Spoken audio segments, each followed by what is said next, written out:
ሰላም ጤና ይስጥልን የተወደዳችሁ የኢትዮስ ሚዲያ ቤተሰቦች እንደምን ዋላችሁ። የታህሳስ 22 ዕለተ ረቡዕ የቀን መረጃዎችን ይዘን ቀርበናል። በቅድሚያም አርዕስቶቹን እናስተዋውቃችሁ። በአማራ ክልል በአገዛዙ ጦርና በፋኖ ኃይሎች መካከል የሚደረገው ውጊያ ተጠናክሮ የቀጠለ ሲሆን በግሸን ደብረ ከርቤ ዙሪያ በተደረገ ውጊያ አንድ ዙ 23 ሲወድም አዛዡን ጨምሮ በርካታ ወታደሮች ሙትና ቁስለኛ መደረጋቸው ተሰማም።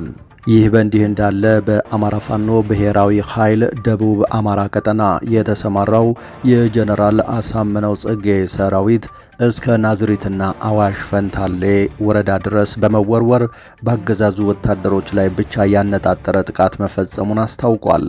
በዝርዝር ተሰሙታላችሁ። ሶማሌላንድን በተመለከተ በፓርላማ ለቀረቡ ጥያቄዎች የውጭ ጉዳይ ሚኒስትሩ ምላሽ ሳይሰጡ ቀሩ። እስራኤል ለሶማሌላንድ ከሰጠችው የነፃ ሉዓላዊ ሀገርነት ዕውቅና በኋላ የመጀመሪያውን ስብሰባ ያደረገው የሕዝብ ተወካዮች ምክር ቤት ኢትዮጵያ ከሶማሌላንድ ጋር የደረሰችው የመግባቢያ ስምምነት የተደረሰ የሚል ጥያቄ ተነስቷል። በመደበኛ ስብሰባው ላይ የተገኙት የውጭ ጉዳይ ሚኒስትሩ ዶክተር ጌዲዮን ጢሞቴዎስም ሆነ ምክትሎቻቸው ይህ ጥያቄ ከብዷቸዋል። ዝርዝሩን ይዘናል፣ ተሰሙታላችሁም። ከተለያዩ ሀገራት የተወጣጡ ጄት አብራሪዎች ኢትዮጵያ መግባታቸው ታውቋል። አገዛዙ በመጪው ጥር ወር ውስጥ አካሂደዋለሁ ላለው የኢትዮጵያ አየር ኃይል 9ኛ ዓመት ልዩ ትርኢት ላይ ተሳታፊ እንዲሆኑ የበርካታ ሀገራት ጄት አብራሪዎችን እየጋበዘ ወደ አዲስ አበባ ማስመጣቱን ቀጥሏል። ዝርዝር መረጃው ተዘጋጅቷል፣ ተሰሙታላችሁ። እስራኤል 37 ዓለም አቀፍ የረድኤት ድርጅቶችን ከጋዛ ልታባረር መሆኑ ተነገረ። እስራኤል አዲስ ያወጣችውን ሕግ አላሟሉም ያለቻቸውን በጋዛና በወረራ በያዘችው ዌስት ባንክ የሚሰሩ 37 የረድኤት ድርጅቶችን ነው ልታባረር መሆኑ የተነገረው። በዝርዝር ከያዝናቸው ጉዳዮች መካከል ነው። ክቡራትና ክቡራን፣ እነዚህንና ሌሎችንም መረጃዎች ከኛ ጋር ከቆያችሁ ትሰማላችሁ። ቻናላችን እንዲያድግና ተደራሽነታችን እንዲሰፋ ሰብስክራይብ፣ ላይክ እና ሼር ማድረጋችሁን እንዳትረሱ። በቀጥታ ወደ ዝርዝሩ አለፍን። እስከ መጨረሻው ተከታተሉን። መነሻውን ከናዝሪት ከተማ በ100 ኪሎ ሜትር ርቀት ላይ ከምትገኘው መተሐራ ያደረገ ያገዛዙ ኃይል ወደ ሸዋ መተህ ብላ እየተጓዘ ባለበት በፋኖ ከባድ ጥቃት ተፈጽሞበታል። በፋኖ የተከፈተው ድንገተኛ ጥቃት ለመመከት እጅግ አስቸጋሪ ነበር የተባለ ሲሆን በዚህም በርካታ የሚባሉ ያገዛዙ ሰራዊት አባላት ሲገደሉ የቆሰሉትም እንዲሁ ብዙዎች ናቸው ተብሏል። በአፋብኃ ደቡብ አማራ ቀጠና የተሰማራው የጀነራል አሳምነው ጽጌ እዝ ሰራዊት እስከ ናዝሬትና አዋሽ ፈንታሌ ወረዳ ድረስ በመወርወር በአገዛዙ ወታደሮች ላይ ብቻ ያነጣጠረ ጥቃት እየፈጸመ ድል እየተቀዳጀ እንደሚገኝ የጦሩ የህዝብ ግንኙነት አስታውቋል።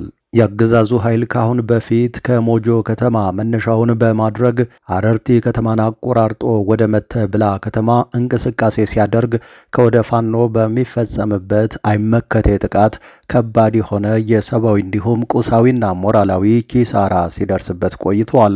በዚህ የተማረረው አገዛዙ ትናንት ታህሳስ 21 2018 ዓ.ም አቅጣጫ በመቀየር መነሻውን ከናዝሬት ከተማ በ100 ኪሎ ሜትር ርቀት ላይ ከምትገኘው ከመተሐራ ከተማ አድርጎ ወደ ሸዋ መተህ ብላ ጉዞ እየጀመረ ቢሆንም ነገር ግን በጀነራል አሳምነው ጽጌ ኮር ጦር ሰራዊት ተመቶ ተመልሷል የተባለው።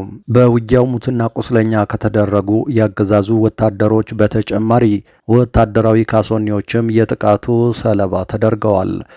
በሌላ መረጃ በቅርቡ በትግራይ የተፈጸመውን ጄኖሳይድ የመሩት ጠቅላይ ሚኒስትር አብይ አህመድ ናቸው ሲሉ በአልጀዚራ የተናገሩት ጌታቸው ረዳ ከዚህ በኋላ ካፌ ጄኖሳይድ የሚል ቃል አይወጣም አሉ። የኦህዴድ ብልጽግና ተሿሚ የሆኑት ጌታቸው ረዳ አለቃቸውን አብይ አህመድና ጦራቸውን በብዛት እየተከላከሉ በሰጡት ማብራሪያ የፊልድ ማርሻል ብርሃኑ ጁላ የመከላከያ ሰራዊት በትግራይ ጦርነት ወቅት በትግራይ ሕዝብ ድረስልን እየተባለ ነበር ሲሉም ተደምጠዋል። የአማራና የኦሮሞ የፖለቲካ ኃይሎችን እሳትና ጭድ አንድ ላይ ገጥመው ኢህአዴግን ታገሉብን ሲሉ ከዓመታት በፊት የተናገሩት ጌታቸው ረዳ አሁን ደግሞ ህወሓት ፋኖና ሻዕቢያ ገጥመው ኦህዴድን ሊጥሉባቸው ስለመሆኑ በመጥቀስ አውግዘዋል። የብልጽግና ሰዎች በብዙ የተቆጡበት የሀገሪቱ ጠቅላይ ሚኒስትር የጄኖሳይድ ወንጀለኝነትና አቅመቢስነት በዓለም አደባባይ በአቶ ጌታቸው ረዳ አንደበት የቀረበበት የአልጀዚራው ቃለ ምልልስ አብይ አህመድ የመሩት ጦርነት በትግራይ ክልል ውስጥ ጄኖሳይድ እንዲፈጸም ስለማድረጉ የተነሳበት እንደነበር የሚታወስ ነው። ይህንን ተከትሎ የብልጽግና የሚዲያ ሰራዊትና የደህንነት መስሪያ ቤቱ ያሰማራቸው ጸሐፊዎች ጠቅላይ ሚኒስትራችን አቅመቢስ ተባሉ፣ የጄኖሳይድ ወንጀለኛ ተብለውም በጌታቸው አንደበት ተጋለጡ በሚል ሲበሳጩ ከርመዋል። ለዚህ ምላሽ ለመስጠት በሚመስል ሁኔታ ጌታቸው ረዳ ከዚህ በኋላ ጄኖሳይድ የሚል ቃል ከአፌ አይወጣም ሲሉ ተሰምተዋል። በሌላ መረጃ ሶማሌላንድን በተመለከተ በፓርላማ ለቀረቡ ጥያቄዎች ውጭ ጉዳይ ሚኒስትሩ ምላሽ ሳይሰጡ ቀሩም። እስራኤል ለሶማሌላንድ ከሰጠችው የነጻ ሉዓላዊ ሀገርነት እውቅና በኋላ ዛሬ የመጀመሪያውን ስብሰባ ያደረገው የሕዝብ ተወካዮች ምክር ቤት ኢትዮጵያ ከሶማሌላንድ ጋር የደረሰችው የመግባቢያ ስምምነት የት ደረሰ የሚል ጥያቄ ተነስቷል። በመደበኛ ስብሰባው ላይ የተገኙት የውጭ ጉዳይ ሚኒስትሩ ዶክተር ጌዲዮን ጢሞቴዎስም ሆነ ምክትሎቻቸው ከሶማሌላንድ ጋር በተያያዘ ለተነሱ ጥያቄዎች ምላሽ ሳይሰጡ ቀርተዋል። ኢትዮጵያና ሶማሌላንድ የዛሬ 2 ዓመት በአዲስ አበባ የተፈራረሙት የመግባቢያ ስምምነት ኢትዮጵያ በሶማሌላንድ የባህር በር ወደብን ለማልማት የሚያስችላት እንደሆነ ተገልጾ ነበር። የመግባቢያ ስምምነቱ ኢትዮጵያ በቀይ ባህር ጠረፍ ላይ የራሷን የጦር ሰፈር እንድትገነባ መንገዱን የሚጠርግላት መሆኑም በፊርማ ስነ ስርዓቱ ላይ ተነግሯል። ኢትዮጵያ በምላሹ ራስ ገዝ ለሆነችው ሶማሌላንድ እንደ ሀገር እውቅና እንደምትሰጥ በስምምነቱ ላይ ፊርማቸውን ያኖሩት የቀድሞው የሶማሌላንድ ፕሬዝደንት ሙሴ ቢሂ አብዲ በወቅቱ ገልጸው ነበር። በአንድ ዓመት ውስጥ ተግባራዊ ይደረጋል ተብሎ የነበረውን ይህንን የመግባቢያ ስምምነት ተከትሎ ኢትዮጵያ ለሶማሌላንድ እውቅና በመስጠት የመጀመሪያዋ ሀገር ልትሆን እንደምትችል ተገምቶ ነበር። ዓለም አቀፍ መነጋገሪያ የነበረው ይኸው የመግባቢያ ስምምነት ሶማሌላንድን የግዛቷ አካል አድርጋ የምትቆጥራት ሶማሊያ ከኢትዮጵያ ጋር እንድትቃቃር በማድረግ ከፍተኛ የዲፕሎማሲያዊ ውጥረት ምንጭ ሆኖ ቆይቷል። በኢትዮጵያና በሶማሊያ መካከል የተፈጠረው ውጥረት በቱርክ አሸማጋይነት በአንካራ ከተማ እልባት ካገኘ በኋላ ግን ኢትዮጵያ ለሶማሌላንድ እውቅና የመስጠቷ ጉዳይ አጠራጣሪ ሆኗል። በአንካራ ከተፈረመው ቃል ኪዳን በኋላ ኢትዮጵያና ሶማሌላንድ አስቀድመው የደረሱበት ስምምነት ከምን እንደደረሰ ሳይታወቅ 1 ዓመት ተቆጥሯል። ይህ በእንዲህ እንዳለ ነበር እስራኤል ለሶማሌላንድ እውቅና መስጠቷን ያወጀችው። በዛሬው የተወካዮች ምክር ቤት መደበኛ ስብሰባ ላይ ጥያቄ ያቀረቡ የፓርላማ አባላት ባለፈው አርብ ታህሳስ 17 2018 ዓ.ም ለሶማሌላንድ የሉዓላዊ ሀገርነት እውቅና መስጠቷን አጣቅሰዋል። ጥያቄውን ካነሱት የፓርላማ አባላት አንዱ የአማራ ብሔራዊ ንቅናቄ አብን ተመራጩ ዶክተር አበባው ደሳለው የኢትዮጵያና የሶማሌላንድ የመግባቢያ ስምምነት ከተፈረመ 2 ዓመት ሊሞላው ቀናት እንደቀሩት አስታውሰዋል። የመግባቢያ ስምምነቱ ኢትዮጵያ በኤደን ባህረ ሰላጤ ላይ የ20 ኪሎ ሜትር የባህር ጠረፍ በኪራይ ውል ማግኘት የሚያስችላት እንደነበር አንስተዋል። በምትኩም ኢትዮጵያ ከተባበሩት መንግስታት ድርጅት አባል ሀገራት መካከል የመጀመሪያዋ በመሆን ለሶማሌላንድ የሀገርነት እውቅና ለመስጠት ተስማምታ እንደነበር ገልጸዋል። ይሁንና ኢትዮጵያ የባህር በሩን ሳታገኝና ለሶማሌላንድ እውቅና ሳትሰጥ በእስራኤል መቀደሟን ዶክተር አበባው ጠቅሰዋል። ኢትዮጵያ ለሶማሌላንድ እውቅና በመስጠት ሁለተኛዋ ሀገር ትሆን እንደሆነም የፓርላማ አባሉ ጠይቀዋል። ዶክተር አበባው ሌላው ያነሱት ጥያቄ ሌሎች ሀገራት ከኢትዮጵያ ጎረቤቶች ጋር ስምምነት እያደረጉ መሆኑን እየተመለከተ ነበር። የፓርላማ አባሉ ለዚህ በማሳያነት የጠቀሱት የደህንነታችን ስጋት ሲሉ የጠሯት ግብጽ ከሶማሊያ ከጅቡቲና ከኤርትራ ጋር ያደረገቻቸውን ስምምነቶች ነው። ግብጽ ካለፈው ነሐሴ ወር ጀምሮ ከሶማሊያ ጋር ወታደራዊ ስምምነት እንዳደረገችና በቅርቡ ከጅቡቲ ጋር የወደብ ስምምነት መፈራረሟም እየተነገረ ነው ሲሉ ዶክተር አበባው አመልክተዋል። ከዚህ በተጨማሪ ባለፈው ጥቅምት ወር ግብጽና ኤርትራ ስለ ባህር ኃይል አጠቃቀም ስምምነት ላይ እንደደረሱ በተለያዩ መገናኛ ብዙሃን መዘገቡን አንስተዋል። ታዲያ እኛ ከአንዳቸውም ሀገራት ጋር የተጨበጠ የወደብ መብት ሳናገኝ በሚዲያ ብቻ ጉዳይ ያወራን የበይ ተመልካች ሆነን የምንቀጥለው እስከ መቼ ነው በማለት ጠይቀዋል። ዶክተር አበባው ሌላው ያነሱት ጉዳይ ፍትሐዊ ባልሆነ መንገድ የሄደብንን የህልውና ጉዳይ ያሉትን የአሰብ ወደብ የማስመለስ አጀንዳን ነው። የአሰብ ወደብን ለማስመለስ የውጭ ጉዳይ ሚኒስቴር ዓለም አቀፍ ህጎችንና ዲፕሎማሲን ተጠቅሞ ስለሰራው ስራ የፓርላማ አባሉ ማብራሪያ ጠይቀዋል። በዚህ ጉዳይ በመድከማችን ይመስላል ሀገራችን ኢትዮጵያና ኤርትራ ጦራቸውን ወደ ድንበር ያስጠጉት እንዲሁም በሁለቱ ሀገራት መካከል የቃላት ጦርነት እየተካሄደ ያለው ሲሉም ዶክተር አበባው አክለዋል። መንግስት የባህር በር ፍላጎትን ለማሳካት የሚያከናውናቸውን ተግባራት በተመለከተ ሌላ የተወካዮች ምክር ቤት አባልም ጥያቄ ሰንዝረዋል። ኢትዮጵያ የባህር በር ፍላጎቷን ለማሳካት ከሶማሌላንድ ጋር የመግባቢያ ሰነድ መፈራረሟን ያስታወሱት አቶ ካሚል ሐሽም የተባሉ የፓርላማ አባል ይህንን ስምምነት ወደ ተግባር ከመቀየር አንጻር ምን የተሰራ ስራ አለ? የወደፊት ዕጣ ፈንታውስ ምን ሊሆን ይችላል? ሲሉ ጠይቀዋል። ለፓርላማ አባላቱ ጥያቄዎች ቀጥተኛ ምላሽ ከመስጠት የተቆጠቡት የውጭ ጉዳይ ሚኒስትሩ ዶክተር ጌዲዮን ኢትዮጵያ ከአብዛኛዎቹ ጎረቤት ሀገራት ጋር ያላት ግንኙነት ጥሩ የሚባል መሆኑን ተናግረዋል። በሌላ መረጃ ከተለያዩ ሀገራት የተወጣጡ ጄት አብራሪዎች ኢትዮጵያ መግባታቸው ታውቋል።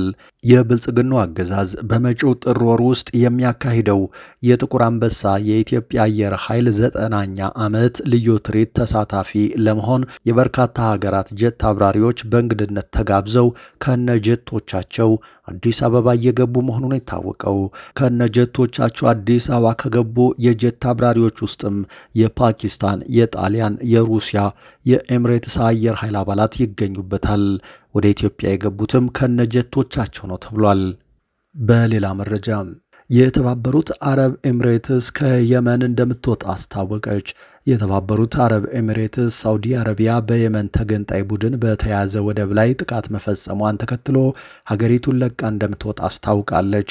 የተባበሩት አረብ ኤሚሬትስ የየመን ፕሬዝዳንታዊ ምክር ቤት በ24 ሰዓታት ውስጥ ሀገሪቱን ለቃ እንድትወጣ ያቀረበውን ጥሪ ሳውዲ አረቢያ መደገፏን ተከትሎ በየመን የቀራትን ኃይል እንደምታስወጣ ተናግራለች። ኤሚሬትስ ይህንን ያለችው በሳውዲ የሚመራው ጥምር ጦር በሪያድ በሚደገፈው ተገንጣይ ቡድን የመሳሪያ ጭነት ላይ ሙካላ በተባለ ወደብ የአየር ጥቃት ከፈጸመ በኋላ ነው።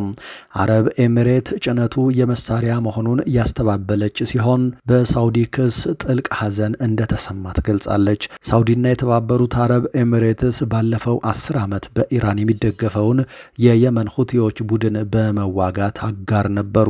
ይሁን እንጂ ሀገራቱ በሚደግፏቸው ተፎካካሪ ቡድኖች ምክንያት ልዩነታቸው እየሰፋ ነው። በመጨረሻም እስራኤል 37 ዓለም አቀፍ የረድኤት ድርጅቶችን ከጋዛ ልታባረር ነው። እስራኤል አዲስ ያወጣቸውን ሕግ አላሟሉም ያለቻቸውን በጋዛና በወረራ በያዘችው ዌስት ባንክ የሚሰሩ 37 የረድኤት ድርጅቶችን ፈቃድ ልትሰርዝ መሆኑ ታውቋል።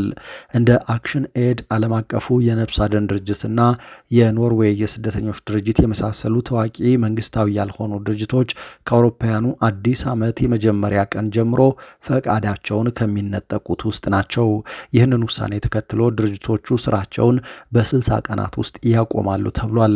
እስራኤል ከሌሎች ጉዳዮች በተጨማሪ የረድኤት ድርጅቶቹ የሰራተኞቻቸውን ሙሉ ዝርዝር ማቅረብ አልቻሉም ብላለች። እርምጃውን የዩናይትድ ኪንግደም የውጭ ጉዳይ ሚኒስትርን ጨምሮ የ10 ሀገራት የውጭ ጉዳይ ሚኒስትሮች ክፉኛ ተችተውታል። የዩኬ ውጭ ጉዳይ ሚኒስትር አዲሱን ሕግ አፋኝና ቅቡልነት የሌለው ብለውታል። ዩኬ፣ ፈረንሳይ፣ ዴንማርክ፣ ፊንላንድ፣ አይስላንድ፣ ጃፓን፣ ኖርዌይና ስዊዘርላንድ በጋራ መግለጫቸው ዓለም አቀፍ መንግስታዊ ያልሆኑ ድርጅቶችን በግዴታ መዝጋት የጤና አገልግሎቶችን ጨምሮ መሰረታዊ አገልግሎቶች ላይ ትልቅ ተጽዕኖ ይኖረዋል ብለዋል። በጋዛ የሰብአዊ ሁኔታ ቀውሱ አስከፊ ሆኖ መቀጠሉን የጠቀሱት ሀገራቱ የእስራኤል መንግስት የረድኤት ድርጅቶቹ ዘላቂና ተገማች በሆነ መንገድ እንዲሰሩ ሊያደርግ ይገባል ብለዋል። የተወደዳችሁ አድማጭ ተመልካቾቻችን ከኢትዮስ ሚዲያ ለዚህ ሰዓት የያዝናቸው አዳዲስ መረጃዎች እነዚህ ነበሩ። ከቆይታ በኋላ ሌሎች መረጃዎችን ይዘን ድጋሜ እንገናኛለን። እስከዛው በያላችሁበት ሰላም ጊዜ ተመኘን።